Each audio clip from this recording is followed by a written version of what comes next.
Please, at this time, join me in welcoming Trustee John Wagener, who will talk to us on behalf of Bernie Wysocki and the Village of Green Oaks. John? Thank you all for the opportunity to be here. My name is John Wagener. I'm a trustee in the Village of Green Oaks. I've been a trustee for, 15, 16, 17 years. The time just keeps flying by because we have a lot of fun on our board. It's a good core group of people, and we enjoy what we do, for the village. Bernie Wysocki, our village president, couldn't be here today. He's traveling on vacation out of the country, so he asked me to fill in for him. I did this once before, probably 5 or 6 years ago, when we had the panel discussion that we all sat at a table together. So we'll try and go through a PowerPoint that I put together to let you know what's new and exciting in our village. Not a whole lot going on in there, but we do have a few things that we want to talk to you about. If you have any questions, hold them to the end and we'll go over them when everybody's ready. The main things that I just wanted to go over with everyone today are probably about 5 or 6 things. We've done a lot of residential drainage improvements in the village. We've got a very flat village and it drains poorly. So when there's big rain events like the one we had last week, we get a lot of nuisance flooding, but we've done some work and we'll kind of talk about one of the projects and show you how we did that. We've also done some noise pollution reduction in conjunction with the tollway. One of our trustees, Ginny Wood, in conjunction with the Road and Bridges chair from a couple years ago, did a great job with working with the tollway to get some noise reduction after the new tollway went in, so we'll talk a little bit about that. We had a fire at Jamaican Gardens. You probably all saw that roughly about a year ago. It was Memorial Day weekend, almost a year ago, that place burnt up. So we can talk a little about that as well. We're trying to generate some momentum in the Roundout Business District, and we've got a couple projects there. And of course, we've got great schools, and we don't levy a village tax. So the first thing is this drainage project. It's the longest running project that I've ever been involved in as a trustee. It started in 2008. And what happened, it started out as a sinkhole. Somebody had a sinkhole in a drainage pipe that ran through their yard, and they made a complaint because they were afraid a small child was going to fall into it. 8 years later, we had a major regional drainage project that encompassed the whole northeast sector of the village. We acquired an empty lot as part of that and turned that into a wetland area. We remediated and expanded an existing swale. We replaced a 24-inch pipe with a 60-inch pipe, and we also did an educational component as part of our SMC and 319 grants. We put in a bioswale by Oak Grove School, which the children actually helped talk to the engineers about what kind of plantings to put in, and they've had periodic lectures and trips to go look at the bioswale.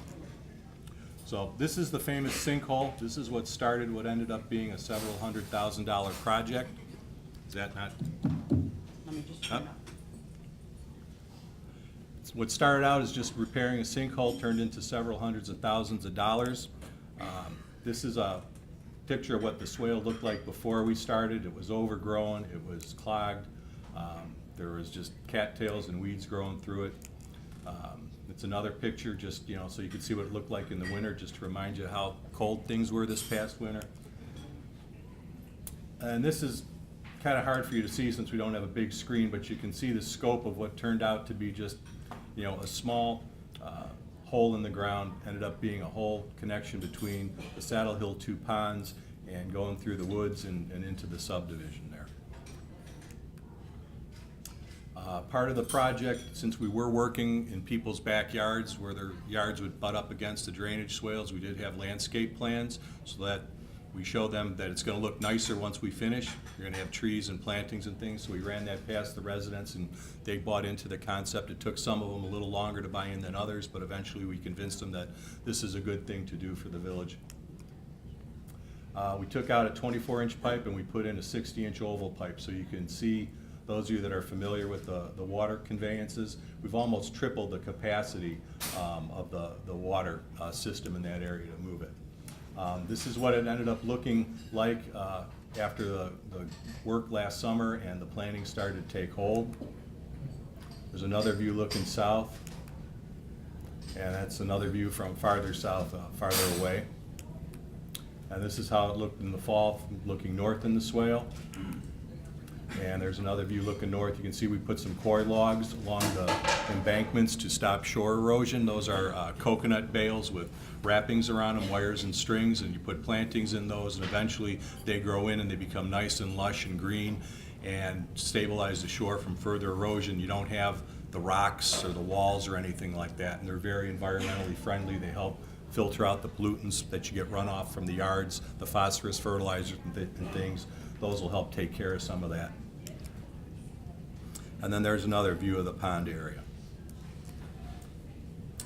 This is the Oak Grove bioswale. It's kind of hard to see, but if you see there's a lake there with some red drawn around it. That's Doe Lake in the village that would overtop every once in a while and flood the road next to it. So what we did is we cleared out the swale along the north side of the lake, and then we worked on the swale connecting the lake all the way along to Old Plain Road by Oak Grove School, and that's where we created the bioswale. And the village had a lot that was adjacent to Oak Grove School, which was overgrown and woody. We also turned that into a wetland area for additional stormwater retention. And that's the bioswale there next to the school. You can kind of see the school over on the right side, the parking lot there. And they've actually got turtle crossing signs there now. We've got wildlife coming back, and so there's turtles that periodically cross Old Plain Road, and with all the traffic at the school, they put up some turtle crossing signs so they don't get squished, because they go between the swale and the ponds over in Saddle Hill by the tennis courts. This is an idea of how flat the village is. You can see there's literally no slope in that drawing, but the thing at the very right side, you'll see some red lines, and that goes down a long ways. That's the Army Corps basin that you see along Old Plain Road. That's where all our drainage in that part of the village all goes over to there. And after the recent rain, that basin is almost to the top of the spillway. That is the highest I've ever seen it in all the time that I've lived here since '92. That thing is usually empty, and the Army Corps doesn't like to put water in there because then they got to pay to run the electricity for the pumps to pump it out, and that costs some money. So they're hesitant to put a lot of water in there, but that's the highest it's ever been in my memory. Next thing that we did, and we did this in conjunction with Ginny Woods, who's here today, our public affairs trustee. When they built the tollway, or redid the tollway, they actually raised the level of the tollway up about 6 to 8 inches, and they changed the surface of the tollway from asphalt to concrete. Now, some of you might remember going north to Wisconsin, they had construction on the tollway going on there at about the same time that they were doing our tollway. Well, in Wisconsin, they did the tining on the roads, those grooves they put in the roads, they did them in one direction, and when IDOT did, or Tollway Authority did ours, they did them in the other direction. Well, our guys did them in the wrong direction. They made extra noise by putting the tines crossways instead of parallel with the way the traffic was going. So we worked with the Tollway Authority and ended up spending a few $100,000 with them when they were surface grinding farther down by the Lake Cook Road interchange. They had some bumps in the road there. They surface ground them down. What we did is we partnered with the tollway, and when they were shutting it down to do that at night, they also diamond ground the road surface between, was it 176 and Atkinson, Ginny? They diamond ground the surface between 176 and Atkinson, and that got us a big reduction in the decibels. You know, it was only, I think it was in the order of about 5 decibel reduction in the noise, and that might not sound a lot, but every reduction, the way the noise charts works, it's like double or something. It was a tremendous amount. The people that lived in the subdivisions right adjacent to the tollway, there was a demonstrable lowering of the noise level, and so, you know, that in conjunction with the walls that were put up, they could go back out and enjoy their backyards. So that was a big project for the village to undertake something like that, especially on a roadway that's not ours, because the tollway didn't want to do anything about it. We also put up, as part of the tollway project, a noise and light wall on the southbound entrance ramp off of 176. Again, when the tollway redid that ramp, they made the ramp higher, and as a consequence, when people were coming on to the highway, their headlights were shining in the backyards and the bedrooms of all these people that lived along there. So they implored us to put some type of a wall up. So we ended up putting up a concrete section noise wall along there. And it was a kind of a frustrating project for the roads and bridges people to deal with, because every time we got ready to do something, someone new from the tollway got appointed to the project and the specifications changed. So I don't know how you ever get anything done with the tollway, because it's like a moving target. But we eventually got that finished last year. The Jamaican Gardens fire, I don't know if any of you remember that. That was a big, nasty black smoke fire. I saw that when I was coming home one day and didn't know what it was, and went over there and looked at it. Thing was completely devastated. There's nothing left but the brick building. We've had a couple people, inquire about putting stuff in there. Somebody wanted to put in a distillery of some sort to have craft liqueur. They didn't end up going through with that, so we were waiting and waiting, patiently waiting for the last year. Hopefully, we may get some residential senior living. People think there's a market for that in our area as the population's aging.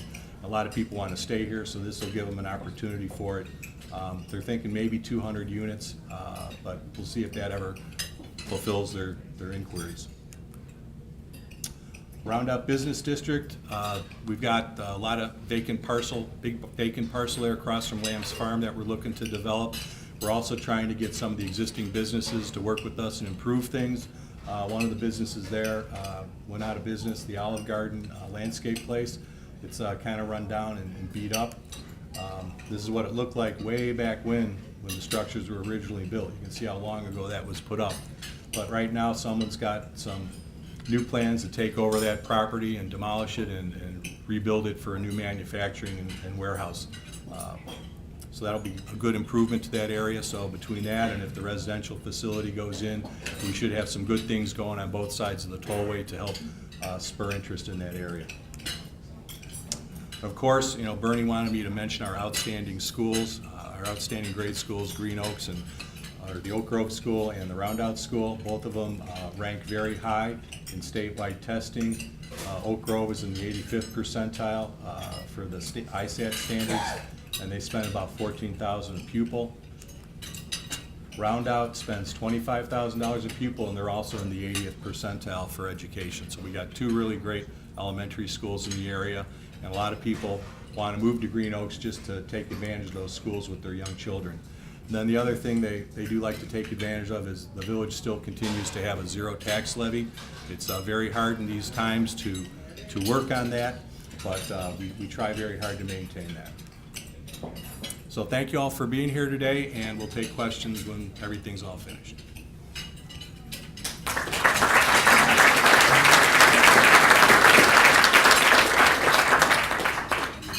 I like the way he looked at his watch when he was done, just to be sure he made it in under the window. Good job, John. Another round of applause for John from the Village of Green Oaks.